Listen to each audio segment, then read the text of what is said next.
Assalamualaikum warahmatullahi wabarakatuh. Saya Jasin Maida Amara dari kelas 12 MIPA 1 absen 17. Di video ini saya akan menjelaskan demokrasi Pancasila dan perkembangan politik ekonomi masa Orde Baru dan reformasi.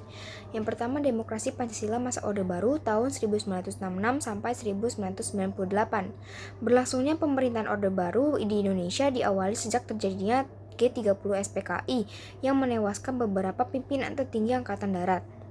G30 SPKI berhasil diatasi oleh Soeharto selaku Panglima Kostrat atau Komando Strategis Angkatan Darat. Soeharto bertindak mengatasi gerakan tersebut berdasarkan Surat Perintah 11 Maret 1966 atau Super Semar yang ditandatangani oleh Presiden Soekarno. Pada 27 Maret 1968, MPRS kemudian mengangkat Soeharto menjadi presiden dengan tugas utama menyelenggarakan pemilu. Soeharto menamakan masa kepemimpinannya ini dengan Orde Baru. Presiden Soeharto bertekad melaksanakan Pancasila dan Undang-Undang 1945 secara murni dan konsekuen. Pembangunan direncanakan secara bertahap melalui rencana pembangunan 5 tahun atau Repelita. Demokrasi Pancasila pada masa Orde ini yaitu pemerintahan dijalankan berdasarkan konstitusi, pelaksanaan pemilu diselenggarakan setiap 5 tahun sekali, penghargaan terhadap hak asasi manusia, serta adanya perlindungan terhadap hak-hak minoritas. Semua aturan dasar harus dilandasi oleh pasal-pasal yang tercantum di Undang-Undang 1945. Presiden berkewajiban melaksanakan keputusan-keputusan MPR dan bertanggung jawab kepada sidang umum MPR.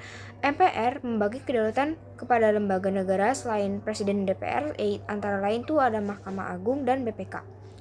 Di demokrasi Pancasila masa Orde Baru itu juga terjadi pembubaran PKI, penyederhanaan partai politik, pelaksanaan pemilu yang berkesinambungan, peran ganda atau dui fungsi ABRI, lalu ada pedoman penghayatan dan pengamalan Pancasila atau P4 dan penataan politik luar negeri Indonesia.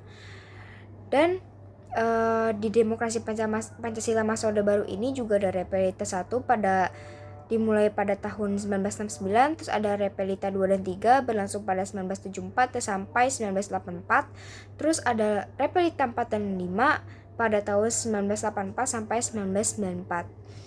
Lalu kita lanjut ke demokrasi masa reformasi. Pada masa kabinet pembangunan ke-7 awal Maret 1998, kondisi bangsa dan negara mulai memburuk, demikian juga dengan kondisi perekonomian. Pertumbuhan ekonomi Indonesia menjadi 0% akibat melebahnya nilai tukar rupiah terhadap dolar Amerika Serikat mengakibatkan hancurnya fundamental perekonomian di Indonesia. Semakin lesunya iklim bisnis, kondisi moneter Indonesia mengalami keterpurukan yang hebat ketika ada 16 bank yang dilikuidasi pada akhir 1997. Krisis ekonomi membuka tabir tentang penyimpangan bisnis perbankan nasional. Ternyata perbankan nasional dimiliki oleh kelompok-kelompok pengusaha untuk mendapatkan kredit dengan bunga ringan. Banyak terjadi praktik KKN.